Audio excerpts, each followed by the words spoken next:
Paano kayo magre-register sa PhilHealth Yakap using the PhilHealth Member Portal? Ituro ko sa inyo. Pero kung busy ka pa, save this video for later. Nandito na ako ngayon sa loob ng PhilHealth Member Portal. And I'm using a MacBook. So, syempre, baka iba yung makikita nyo kapag naka-cellphone kayo, no? So, hanapin nyo na lang itong mga sasabihin ko. Dito sa left side, pumunta ka sa Konsulta. So, makikita mo yung PhilHealth ID number mo, your full name, your cellphone number. And then, dito sa bandang baba, makikita mo na yung Konsulta Provider. Click here to select Konsulta Provider. Click natin. Then, scroll down. Ayan. So, nakasulat na dyan, List of Konsulta Healthcare Institutions, HCI or Healthcare Institutions. And then may note dito, HCIs below are the nearest HCIs to member registered address. So ito daw yung nearest na healthcare institution sa akin, no? Kasi alam na nila yung address ko, so na-filter na kumbaga. Then ayan, makikita mo dahil taga Laguna po ako, no? Ayan, Laguna, Alaminos, Balibago, ito sa Santa Rosa yan, Binyan, so lumalabas na dyan. Ngayon, kung meron ka namang gustong i-search na hospital or na clinic, punta ka lang dito sa search button. Yung green na yan, click that one. Select mo yung province.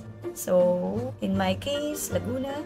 And gusto ko Santa Rosa. So, Santa Rosa and click search. Ayan, so makikita mo na lahat ng clinic or hospital na accredited ng PhilHealth Yakap ay andito na sa screen mo. So, ayan, yung Santa Rosa yan. Healthway Qualimed Hospital. So, private hospital yan. Punta tayo sa page 2. Ayan, Santa Rosa City Health Office. So, yan yung mga government hospitals. And gusto ko kasi sa Medical City. Ayan. So, nasa page 3, the Medical City South Luzon. Click mo lang yung green na font, which is the Medical City South Luzon. So, clickable yan kapag naka-green siya.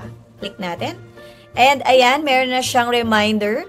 You have selected the Medical City South Luzon. If registration is successful, you will enjoy Konsulta benefits from the chosen Konsulta provider until December 31 this year.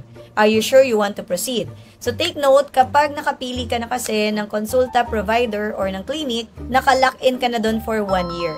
Kaya make sure na yung pipiliin mo is malapit ka lang dyan, yan yung convenient sa'yo. Okay? So kung okay ka na, click yes. So click, and ayan, meron na agad Konsulta registration successful. Kasulat na dyan, no? So gano'n lang kasimple. Okay, so screenshot ko na lang to para pagpunta ko sa Medical City, so itatanong ko what are the next steps na, kumbaga. And that's all for this video. If nakatulong ang video na to sa'yo, don't forget to like, comment below kung ano yung mga questions mo, and share this video to all your besties para may alam sila at magamit na nila ang kanilang PhilHealth Yakap benefits. By the way, hello, my name is Vicha Bashal, your Finance Glow bestie. And let's grow and glow together.